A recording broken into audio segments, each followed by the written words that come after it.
All right.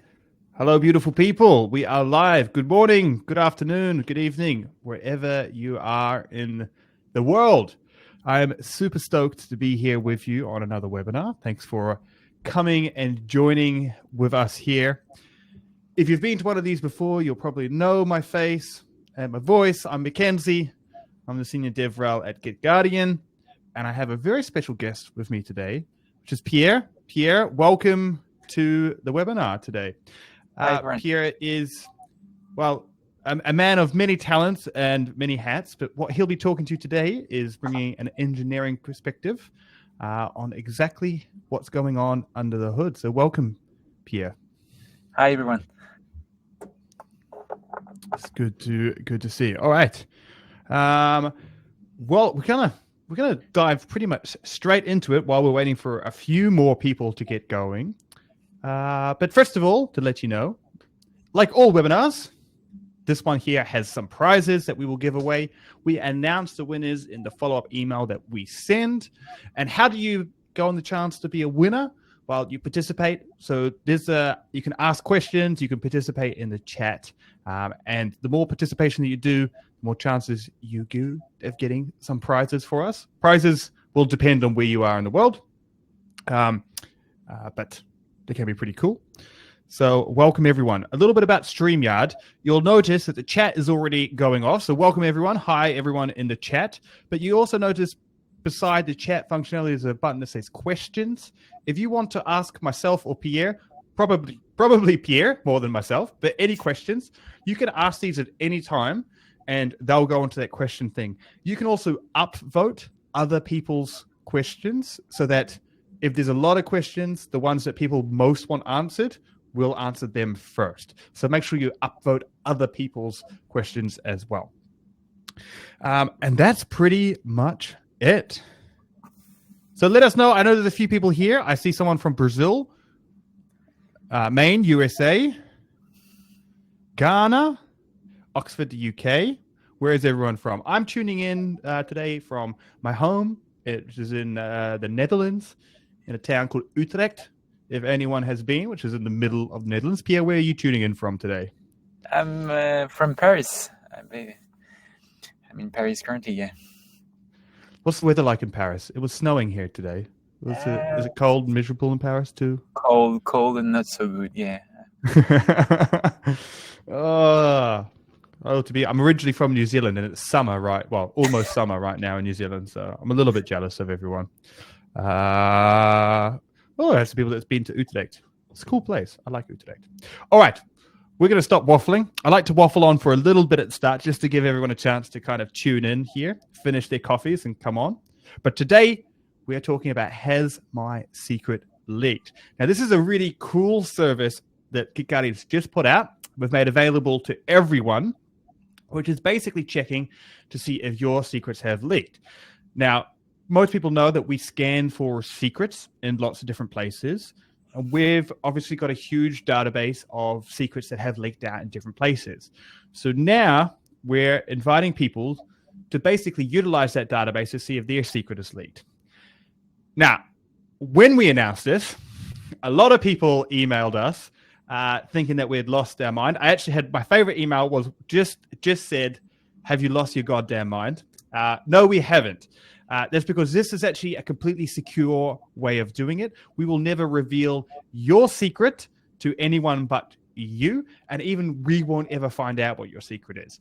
I know that sounds weird, but that's why Pierre's here, because he can actually explain how that works better than I can, because he built the system.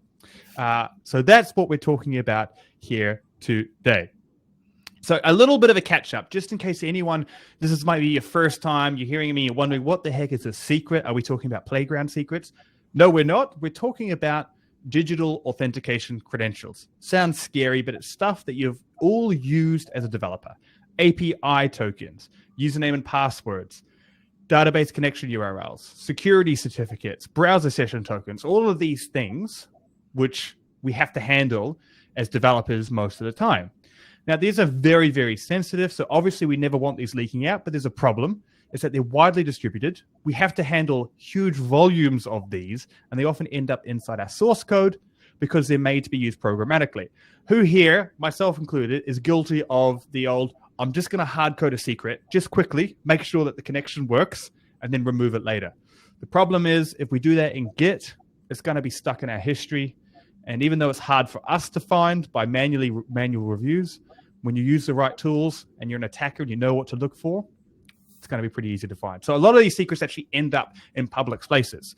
So we're all probably familiar with a website, a little website called GitHub. And one of the things that GitGuardian is famous for is scanning GitHub for these secrets. And we scan in public repositories. So we do this every year. We actually scan all activity. So last year, 2022, there was over 1 billion commits were made publicly to GitHub. We scanned all of them. So what did we actually find? We found that secrets were literally everywhere, not only in your code, but also in your GitHub issues, and your JIS, and other areas as well. And in total, we found 10 million secrets publicly. These are just public secrets. These are secrets that have leaked publicly. I'm going to say it one more time, publicly. So 10 million, that's a huge number. We find tens of thousands of secrets every single day. Now, what we do when we find a secret is typically we will notify the user that, hey, you've leaked a secret.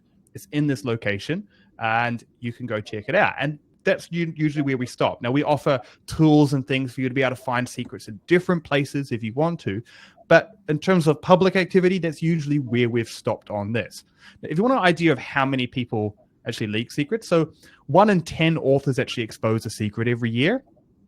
So there was just a little bit over 600 people that registered for this webinar. So that means that there's probably at least 60 of you that leaked a secret this year.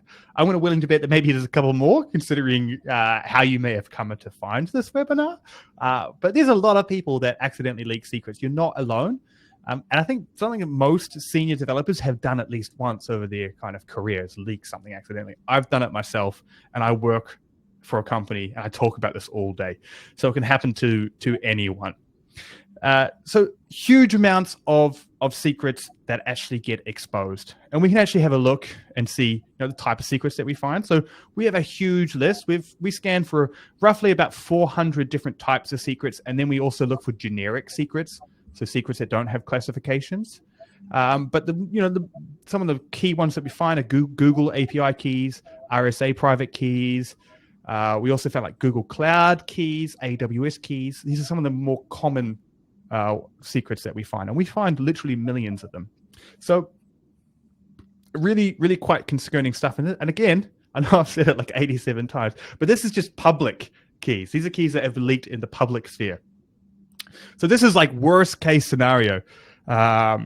So let's take a look at what else now we're doing because of this. So over the years, we've kept a record of all the secrets that we've found. Very secure, locked away, basically as close as on a hard drive buried in concrete as you can get. But we've found over 20 million secrets since 2017, which is when we started doing this. So if you've leaked a secret since 2017, we've kept record of that. And again, it was public, so we weren't doing anything too bad. And now we're giving you the opportunity to have a look inside that data set and say, hey, have any of my secrets made it into the public sphere? If they have, where were they? And are they still there? Because we can let you know even if they've been deleted from there. So this is what we're all talking about. Yeah. So how do you find out if your secrets have ever leaked?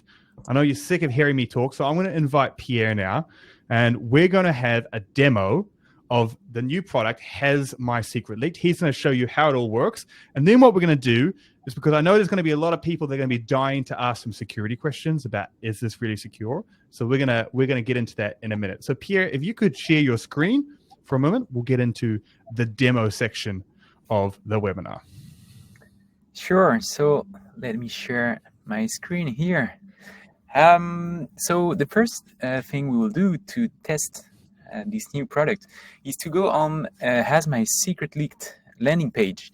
So that's the landing page for this product, and I will show you a couple of ways to interact with the with the database and to look whether your secret has leaked or not. So the first way to do this is what we call the demo version.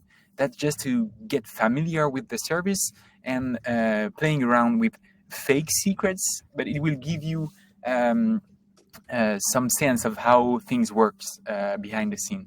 So let's take one of the demo secret here. And there we go. The secret is being hashed in the browser. This hash is computed on your browser. And then only a small portion of the hash is sent to the API. And the API is able to tell you, given this small portion of the hash of the secret, the API tells you whether your secret leaked or not. And there you can see that we found one location for this secret. You can go and look at the secret on GitHub. And here, obviously, you can see it's a test secret for the sake of the demo, but you will see your highlighted secret in its context on public GitHub. So this is the demo version, and that's how it works.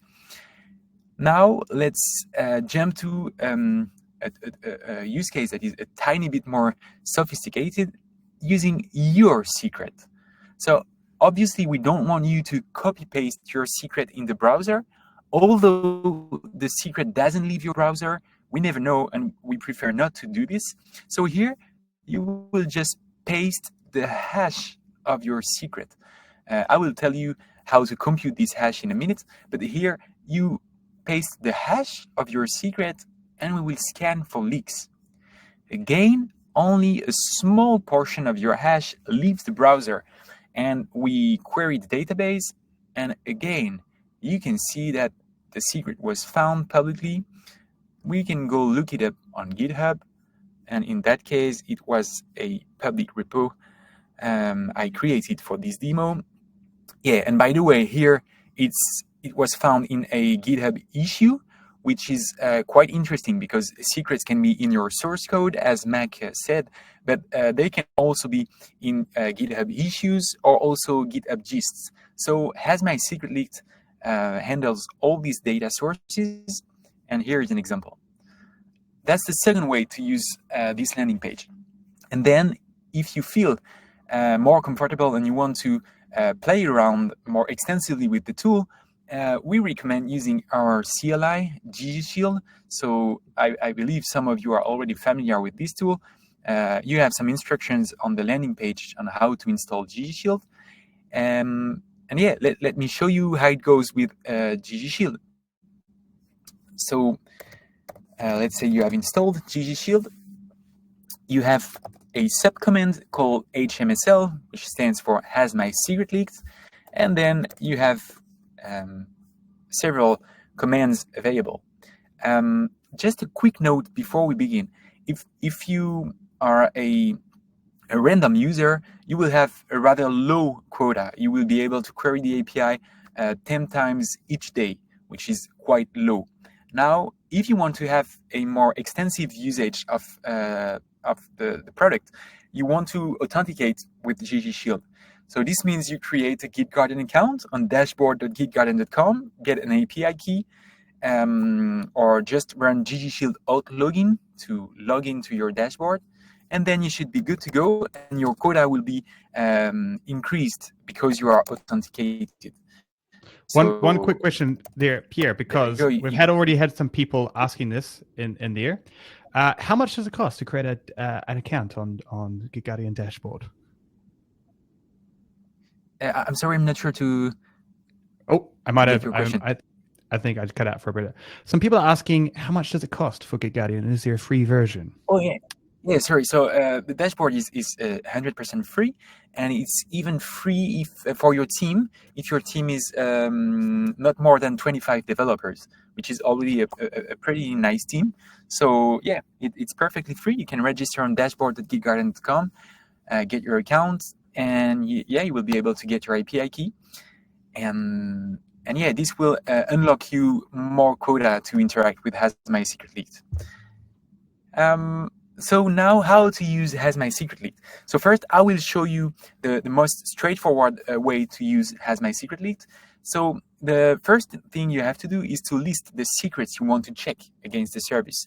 So in that case, I stored temporarily some secrets in my file secrets.txt. These are example secrets. That's why I'm showing them to you right now.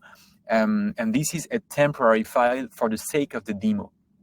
And then what you want to do is ggShield HMSL check secrets.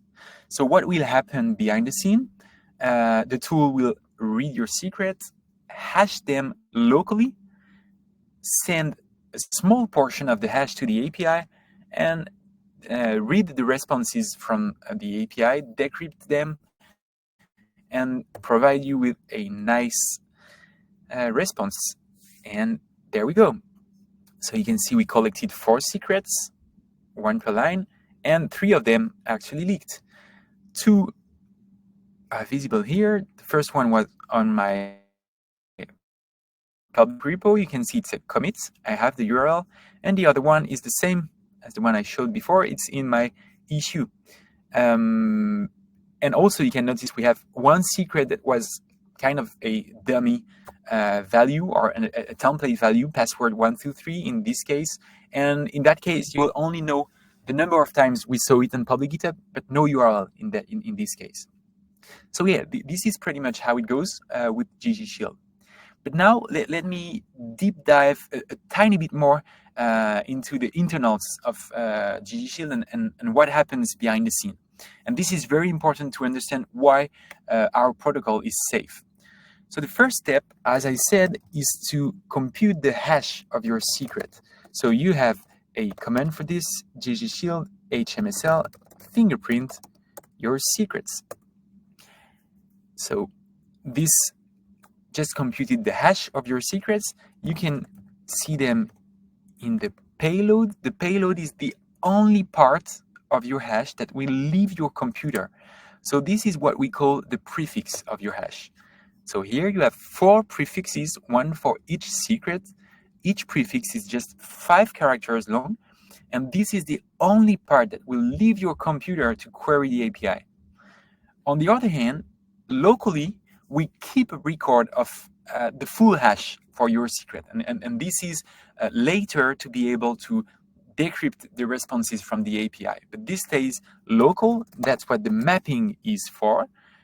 And here you can find, again, the 4 full hashes. You find the prefix that we had in the payload, and they are associated to the secrets you had in your file. So this is the preparatory work, the fingerprinting part. And now we will be querying the API. So ggShield HMSL query, and now we will use the payload. So this is really to highlight the fact that only a very small portion of information leaves your computer. So that's the raw output you will get. Let me store it into a file. And there you go. Here we queried the API, collected the responses, and stored them in a file. As you can see, the responses are not very usable right now. And this is why we have a last step. It's the decryption part. I will give you more details a bit later, and we can decrypt these responses. We'll use the full hash that we had locally, decrypt the responses from the API, and tell you whether your secrets have leaked or not. So you have 2 informations. The first one is the number of locations we found, so number of times we saw your secrets publicly, and also you get 1 URL, so the first place where we saw your secret. And that's pretty much it. Yeah, you can copy paste the URL, and here you see my fake OpenAPI key that I planted in my example repo. So yeah, this is how it goes with ggShield. So most probably you want to use the one-liner ggShield HMSL check, and then you can check your secrets. Note that you can also check with the standard inputs. So that's probably the way you want to use the tool, but you also have the 3 separate steps to better understand the internals of HasMySecretLeaked. So this is the demo of GG Shield. And now maybe we can give a bit more details about the protocol and what happens behind the scene. Mac, maybe you want to go back to the slides? Yep, just sharing my screen now. All right, so first of all, I want to let everyone know that we need your help today. We've actually just launched this product, and we're looking for exposure. Obviously, it's a free tool that can help developers, and the best way to do that at the moment is we've launched on Product Hunt, which is a cool site, and we'd really appreciate it if you guys would go over to Product Hunt, not Product Hunt, Product Hunt, and give us an upvote if you can. Emilio, can you please? Oh, Emilio, you're amazing. You're onto it before us. There's a link there. So just a quick favor, if you would, give us a sneaky upvote so that we can share the word of this. But let's move on a little bit more to some technical details. So Pierre did a fantastic job talking about how this works and doing a demo, and hope you should all find out. But I know that there's a lot of security conscious people that this isn't quite enough. And there's already been some questions about how malicious people could potentially abuse this. So what we're going to do is we're going to run through some of the decisions behind what was made. So the first one is just a little bit of a visual. Pierre, if you want to take over of what Pierre said, but maybe can help explain it a little bit more.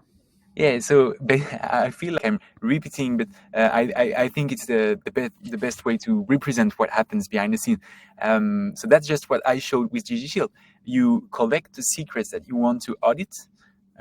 Beware that you do this programmatically, or you save this in a temporary file, or just pass this through the standard input. But then you have your secrets. They will be hashed locally again. GG Shield will just send the prefix to the API, and then the API will return a bunch of responses, and GG Shield will decrypt these responses locally and tell you whether your secret's leaked or not. So now, why this somehow circumvented way of doing things? Let me explain a bit more. We had a few constraints on our end. So we wanted the protocol to be, of course, safe for the users. That's the first thing we wanted to do. And more specifically, this means that we wanted GitGuardian not to have knowledge of users' secrets. I will tell you how we achieved this, but we wanted to have no knowledge of your secrets. On the other hand, we also wanted GitGuardian to not leak its database, of course. And we wanted to make sure that we provide only information to relevant people that own secrets. And last point, we wanted to have a fast interface, a fast service. So let's just have a look at some very naive implementations and show why they are not satisfying. So the first one, we could say, okay, let's have a user and they send their API key to GitGuardian and just check. Well, obviously this is not satisfying. GitGuardian has the knowledge of your password, and then you are not safe. So that's not an option. Second option, let's say, okay, now I don't want to do this. I want to hash my secret locally and send my hash to GitGuardian. Looks nice. In the case we do not find anything, it looks pretty nice, and your secret stays safe. But if GitGuardian finds a match, well, they know that it's yours, and they know to which password it was associated. So this is not satisfying at all. You're not safe. And that's why we chose the bucket-based approach. And for this, we have to credit Have I Been Pwned, that has a tremendous and very elegant way of doing this. You just send a small prefix of the hash of your secret. So here, D8SHH. And GitGuardian can just say, well, if you have any match, it's in this bucket, okay? But note that first, GitGuardian does not know whether there's a match or not. You are the only one able to know if they were a match or not. And even if GitGuardian were to know that you had a match in the bucket, we don't know which one was your secret. And here, there's one thing to mention. the protocol is built so that the bucket size is big enough to provide enough what we call anonymity, to be sure that we don't have one element per bucket, for instance.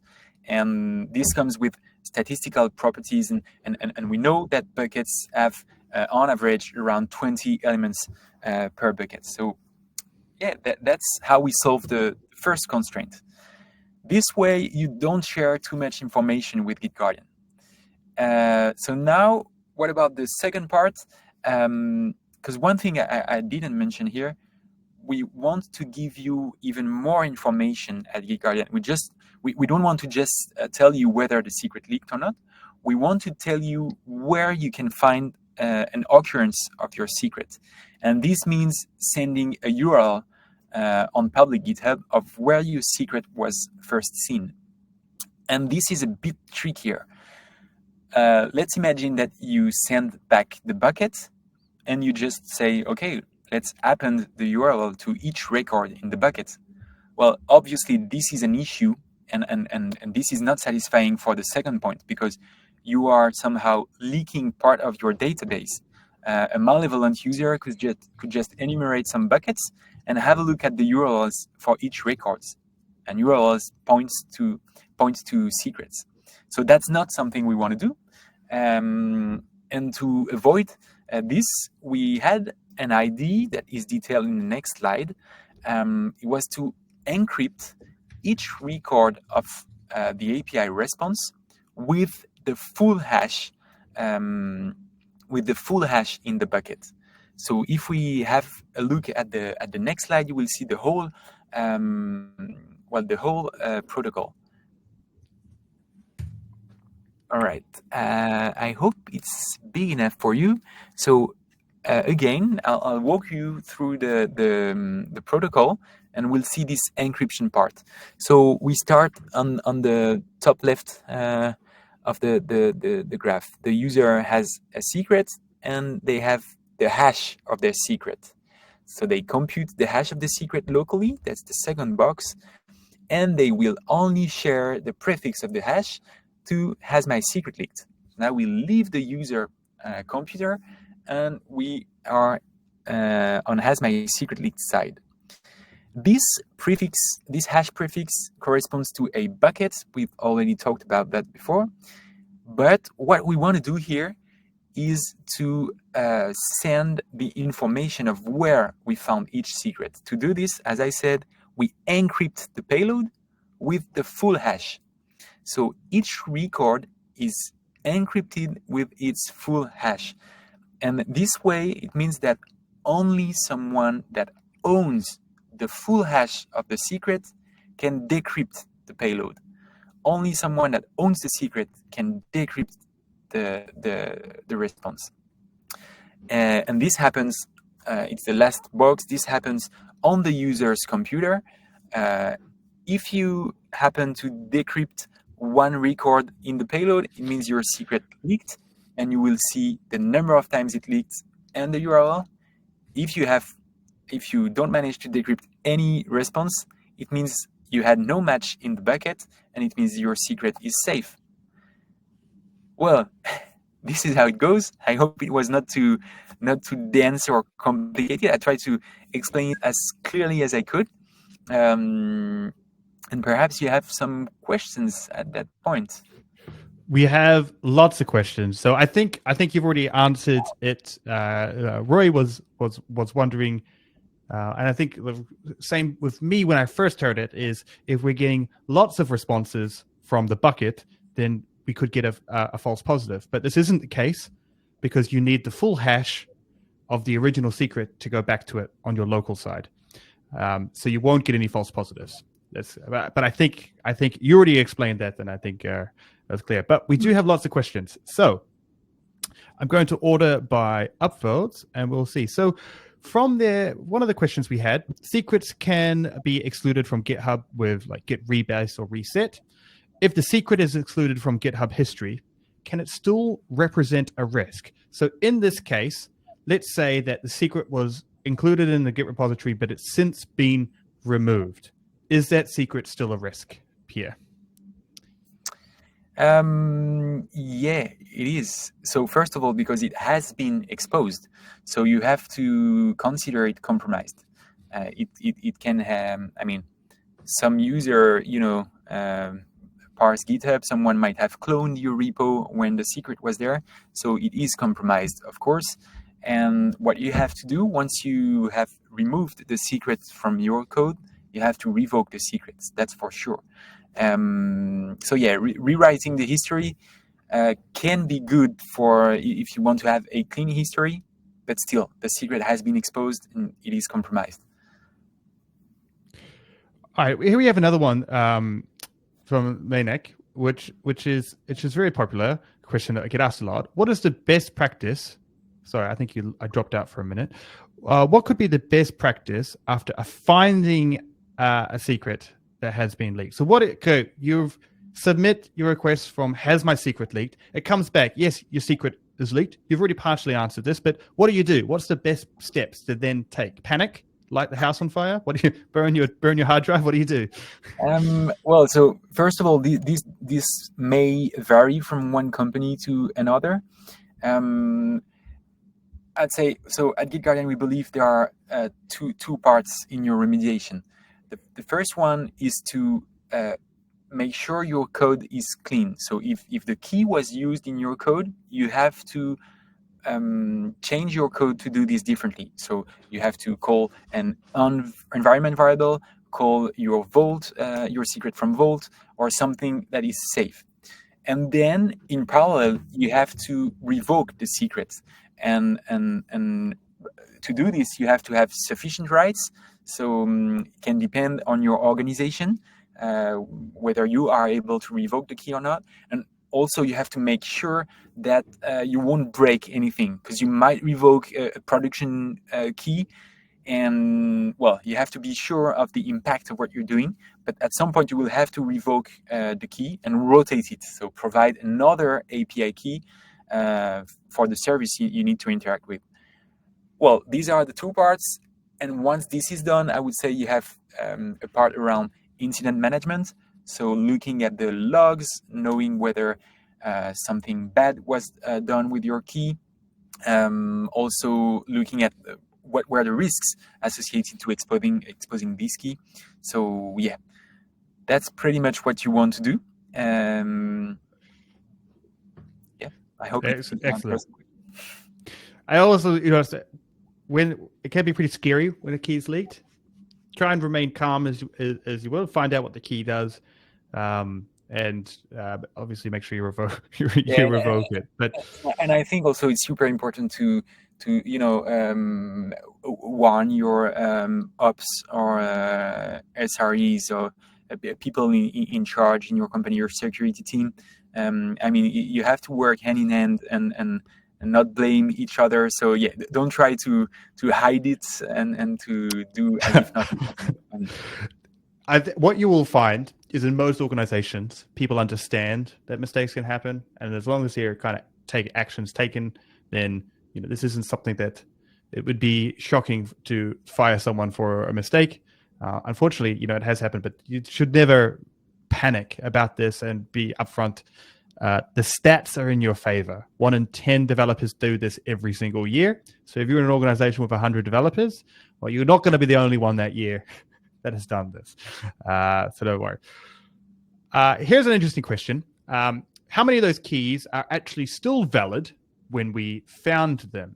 So, how do we, people might put in a key that they know is wrong as a dummy for something. So how do we deal with these types of false positives? First, a small note.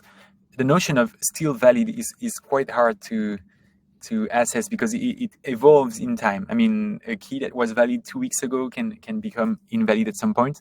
So it's not easy to know the proportion of valid keys that we find. But when we can, at the time that we find them, we'll just focus on when we find them. How many of them are how do we know that they're valid? Or it would be hard to provide you with an exact figure here, but I'd say it's a non-negligible proportion of the keys, and it's a 2 digits percentage, so something around more than 10% for sure. And at GitGuardian, we strive to provide the developers with a good amount of information on the leak, and that's why we try to develop what we call checkers that will give you more information on whether your key is valid or invalid, and this is super important for us. And again, a non-negligible proportion of keys are valid when we find them, more than 10% for sure, and probably way more than that.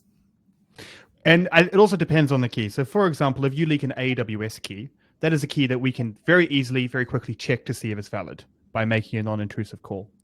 And in that case, then we can be 100% sure that the keys that we find are in fact real risks and pose a risk. If we're then talking about RSA keys or private keys or unknown keys, then it becomes much more challenging to assess that because we don't know what that key does and what it gives access to, so we can't check it. But we do validate secrets where we can. I don't know the number. How many of perhaps you know, Pierre? Perhaps I'm setting you up to fail here, but do you know what percentage of the keys have checkers with them, or how many keys have checkers? So we have currently close to 400 detectors at GitGuardian, and more than 200 of them have this validity check capability. So more than half of them, and yeah, that's a big strength, I would say, when you do secrets detection.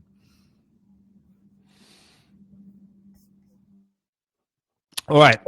Are you ready for a challenging one? I already answered it, so I can't pop it on the screen. But Jason asked here, can others use this platform to search for secrets for malicious purposes? So I'm not. So we talked about how you have to know the secret at the start to find out. So you have to at least know the secret. Is there some other ways? That's here. You have to own the secret. I mean, you have to know the secrets to be able to get something out of the API. Otherwise, if you just try to query a bucket, I can show you. Do you mind if I just share my screen 1 second? No problem. Mac, you can see what a bucket looks like. So this is a bucket for a random prefix, and well, you won't be able to do much with it because, again, the payload here you see is encrypted with the full hash of the secret. And if you don't know the full hash of the secret, I mean, if you're not able to guess the 56 other characters of the hash, well, you won't be able to decrypt the payload. So you could enumerate buckets, but again, you will get payloads, undecryptable payloads. And also, so as I said, we have a mechanism of rate limiting that prevents users from enumerating buckets. So with these two protections, we mitigate these risks, and you cannot look for secrets you don't own. Excellent. And I think we already answered this. This is basically the same question that we had. Is how are the hashes stored and searched for? And so I think we're done. We don't store the hashes. So first of all, you don't send your hash. You send the prefix of your hash, and we don't store the prefixes. The only thing we have is a basic counter of number of calls to the API. That's for our traffic and to know the global traffic on the platform, but we don't know specifically which hash has been queried. Here we have another interesting one. What types of secrets do we find? So, I think we've already talked about this, but we talked a lot about API keys. So obviously we find API keys. Do we also find other secrets, perhaps passwords or sensitive URLs? What type of secrets do we? So that's a very good one, and I want to take some time on this. So we will find any secret that is detected by GitGuardian will be in HasMySecretLeaked, will be available in HasMySecretLeaked. be it a password, a database password, a generic high entropy string, a private key, well, you name it, but all that GitGuardian, all type of credentials that GitGuardian is able to detect will be available in HasMySecretLeaked. That's the first thing. And also, two things that we want to work on in the future is first expanding in terms of data sources, because as the person mentioned here, we monitor public repos, gists, and issues on GitHub, which is already very cool, and it's a pretty wide area. But we want to go further, and we want to monitor other sources. Could be GitLab public repos, could be PyPy credentials, or any other public source where we would be able to find secrets.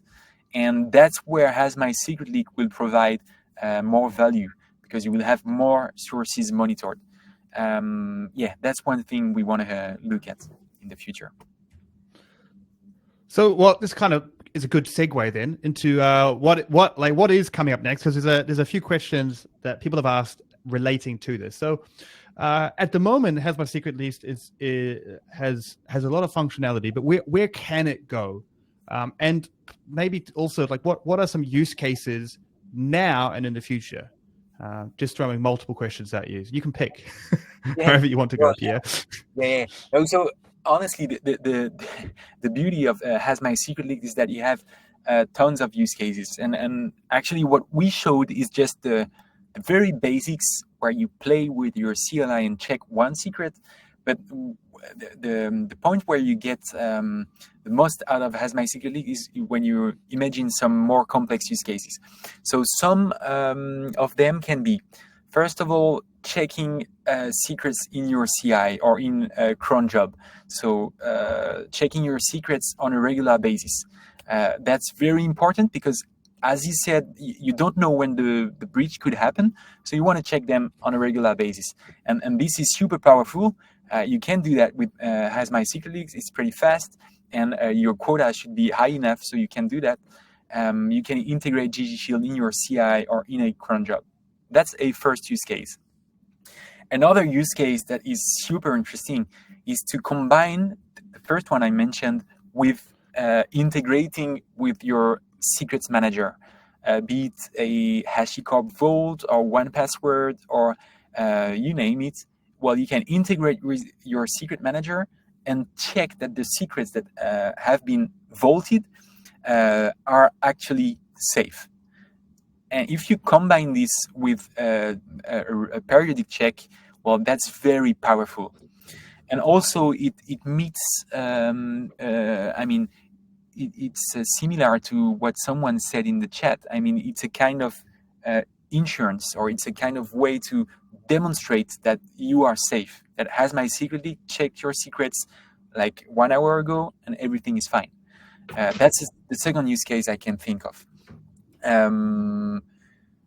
Yeah, and also we have other use cases in the GitGuardian platform. So for instance, today we monitor internal source code repositories. This means private repositories. And we have released a feature that uses HasMySecretLeaked to know whether one of your private secrets has been found publicly. And you will get the information in your dashboard. And again, only the hash is sent to the prefix of the hash is sent to the API.